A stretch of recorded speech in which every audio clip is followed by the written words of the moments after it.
Olá, irmãos. Vamos dar início ao estudo da carta aos Efésios, capítulo 1. Nesta carta, Paulo ora para que o Espírito Santo conceda sabedoria e revelação do pleno conhecimento de Jesus à igreja. Diferente daquelas cartas que Paulo encaminhou aos Gálatas e aos Coríntios, onde havia contendas com os judaizantes, e essas cartas eram para a exortação da igreja. E Paulo começa esta carta dizendo: Paulo, apóstolo de Cristo Jesus, por vontade de Deus aos santos. Primeiro, Paulo ele ainda reafirma que ele é apóstolo de Cristo Jesus por vontade de Deus. Sabemos quando Paulo ia para Damasco, perseguindo os do caminho, os seguidores de Cristo, ele teve um encontro com Jesus. E aquele encontro mudou a vida de Paulo. Porque aquele legalista, aquele fanático, ele entende que a salvação não é mais por obra da lei, e sim pela fé em Jesus Cristo. No Messias que haveria de vir, que naquele momento ali ele entende que Jesus é o Messias.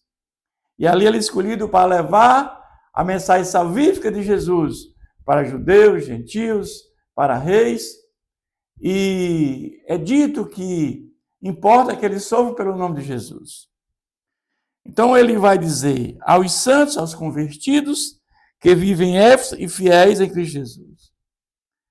Versículo 2 diz: graças a vós outros, a paz da parte de Deus, nosso Pai, do Senhor Jesus Cristo. Aqui ele faz uma saudação à igreja de Efésios. A igreja de Éfeso. Bendito Deus Pai de nosso Senhor Jesus Cristo, que nos tem abençoado com toda sorte de bênção espiritual nas regiões celestiais de Cristo. Nós sabemos que aqueles que colocam a fé em Jesus Cristo, aqueles que abriram a porta do coração e têm uma relação de intimidade com Deus, são abençoados por Deus. Aqueles que chegaram ao pleno conhecimento da verdade. Deus quer o melhor para cada um de nós. Ele continua dizendo: assim nos escolheu nele, antes da fundação do mundo, para sermos santos e irrepreensíveis perante ele e em amor. Nos predestinou para ele, para a adoção de filhos por meio de Jesus Cristo, segundo o pleno parte da sua vontade. Vamos entender isso aqui. Diferentemente do que prega a igreja reformada, antes da fundação do mundo, foi traçado o plano de redenção da humanidade. Porque houve a queda do homem no Éden. E com a queda do homem, o pecado se instalou no mundo. E com a instalação do pecado no mundo, todos estavam fadados à morte eterna. Então o plano de redenção consistia na encarnação do próprio Deus. O próprio Jesus veio ao mundo, ele morreu, ressuscitou dentre os mortos, subiu, ascendeu aos céus e mandou o Espírito Santo. O Espírito Santo que convence o pecado daqueles que vão ouvir a palavra de Deus. Esse é o entendimento. Então, nós não cremos que fomos destinados para o inferno. Ou seja, Deus não cria ninguém para o inferno. Ou seja, entendemos que o homem ele tem livre-arbítrio e aqueles que colocaram a fé em Jesus Cristo, aquele que veio morrer no nosso lugar, que trouxe a graça salvadora, esses são os destinados para ir para o céu. E aqueles que não creem em Jesus Cristo, no que ele fez na cruz, ou seja, na obra redentora, esses vão realmente ter a morte eterna. Então, quando dizemos que assim como nos escolheu nele antes da fundação do mundo, para sermos santos e irrepreensíveis perante o amor, aqueles que colocaram a fé em Jesus serão destinados à salvação. Nos predestinou para ele a salvação de filhos por meio de Jesus Cristo. Quando é que nós somos filhos por meio de Jesus Cristo? Quando nós somos regenerados pelo Espírito Santo. Ou seja, quando nós ouvimos a palavra de Deus e o Espírito Santo entra no nosso espírito humano, ali ocorre a generação, um novo nascimento, sem a qual ninguém verá a Deus. É nesse momento que nós somos batizados com o Espírito Santo. É nesse momento que nós somos justificados pela fé em Jesus. E uma vez justificados, tornando justos diante de Deus, nós nos tornamos filhos de Deus por adoção. Ou seja, adoção de filhos. Agora passamos a ser família de Deus por adoção. Para louvor da glória da sua graça, que nele nos concedeu gratuitamente no amado. E aí Deus, Jesus veio morrer no nosso lugar, todos os pecados da humanidade que recaem sobre os seus ombros, ele traz a graça salvadora, esse favor imerecido. E nós nos apropriamos disso pela fé em Jesus Cristo. Ou seja, salvação se dá por arrependimento e fé por meio da graça. A graça aqui é o fundamento da salvação. Ninguém vai ter salvação sem arrependimento e fé. E arrependimento e fé são atos livres do homem. No qual temos a redenção pelo seu sangue, a remissão dos pecados, segundo a riqueza da sua graça. Ou seja, esse plano de salvação ele é consumado em Jesus na cruz, quando ele derrama o seu sangue em nosso favor. Toda a redenção é feita na cruz do Senhor. Esse plano foi traçado antes da fundação do mundo. O plano de redenção. E Jesus consumou esse plano quando ele diz, está consumado. Ou seja, aquilo que foi planejado antes da fundação do mundo, eu cumpri com a morte dele na cruz.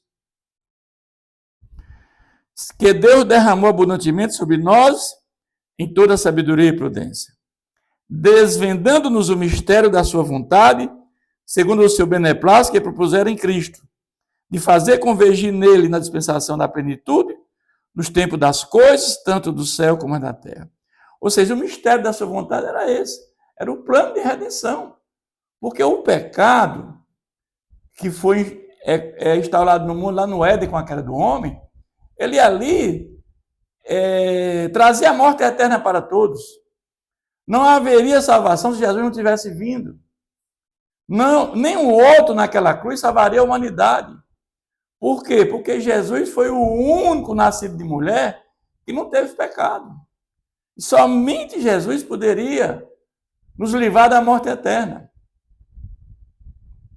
Nele digo, no qual fomos também feito herança, predestinados segundo o propósito daquele que fez todas as coisas, conforme o conselho da sua vontade. Vamos entender que quando nós recebemos o Espírito Santo, quando nós ouvimos a palavra de Deus, quando Jesus diz para Nicodemos, quem não nascer da água e do Espírito, não verá o reino de Deus. Nascer da água é nascer da palavra. E do Espírito é o Espírito Santo. Quando recebemos esse Espírito Santo é o selo da nossa herança, é a nossa garantia, é dada pelo Espírito Santo. Ele nos sela. Ou seja, os eleitos predestinados são aqueles que vão colocar a fé em Jesus e vão perseverar até o fim. Evidentemente, pela sua onisciência, pela sua presciência, Jesus, lá antes da fundação do mundo, eles já sabiam quem ia ser os eleitos predestinados, aqueles que iam colocar a fé em Jesus e iam perseverar até o fim. E ele escreveu o nome no livro da vida. Então entendemos que os salvos já estão com o nome escrito no livro da vida. E são selados, e esse selo, essa garantia é dada pelo Espírito Santo, que habita dentro de cada um dos regenerados, a fim de sermos para louvor da sua glória, nós, o que de antemão, esperamos em Cristo. O louvor para a glória de Deus, ou seja, a glória de Deus, a glória de Jesus foi a cruz. E nós, a igreja de Cristo, aqueles que são os remidos que vão estar com Ele por toda a eternidade. Em quem também vós, depois de que ouviste a palavra da verdade, o evangelho da vossa salvação. Então aqui ele ressalta que nós precisamos, o início de tudo é a palavra da verdade. O início é ouvir a palavra da verdade. Quando Jesus pregou o ID, nos comissionou para fazer o ID, a importância da palavra de Deus. A palavra de Deus tem que ser ouvida para que o Espírito Santo venha fazer a obra regeneradora. Jesus disse que quando ele ascendesse ao céu, ele mandaria o Espírito Santo. E esse Espírito Santo vinha convencer o mundo do pecado, da justiça e do juízo. Ele é que nos convence do pecado, o Espírito Santo. quem também vós, depois que ouviste a palavra da verdade, o evangelho da vossa salvação, tendo também crido, foi selado com o Santo Espírito da promessa. Ou seja, você escuta a palavra de Deus, o Espírito Santo, ele vem, ele entra no espírito humano, ele sela. Ele é o selo da nossa herança, o qual o penhor da nossa herança, até o resgate da sua propriedade, em louvor da sua glória. Nós passamos a ser propriedade de Deus nesse momento em que nós somos selados pelo Espírito Santo. E nós um dia estaremos com Jesus por toda a eternidade. E a nossa herança é um dia na glória, com um corpo glorificado, estarmos com Jesus por toda a eternidade, nos novos céus e nova terra. Essa é a nossa herança. Estar com Jesus por toda a eternidade, novos céus e nova terra. Mas agora Paulo, a partir do versículo 15, ele vai orar pelos crentes, pelos convertidos dessa igreja de Éfeso.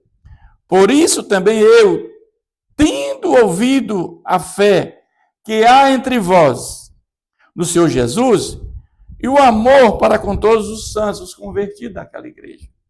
Não cesse de dar graças por vós, fazendo menção de vós nas minhas orações. Paulo ora por aqueles convertidos, para que eles permaneçam firmes na fé. Porque Paulo tinha uma experiência já muito grande com a igreja, com os Gálatas e com os Coríntios, que eles receberam aqueles judaizantes, eles estavam se desviando da fé. Então Paulo ele ora firmemente para que eles continuem firmes, para que o Deus de nosso Senhor Jesus Cristo, o Pai da glória, vos conceda espírito de sabedoria, de revelação, no pleno conhecimento dele, ou seja, no pleno conhecimento da verdade. Jesus é a verdade.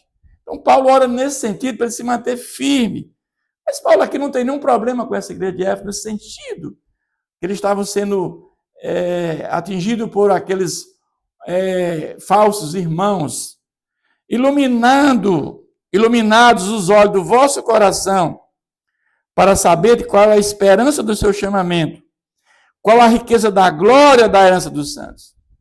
Paulo o que quer falar da riqueza da glória, da herança.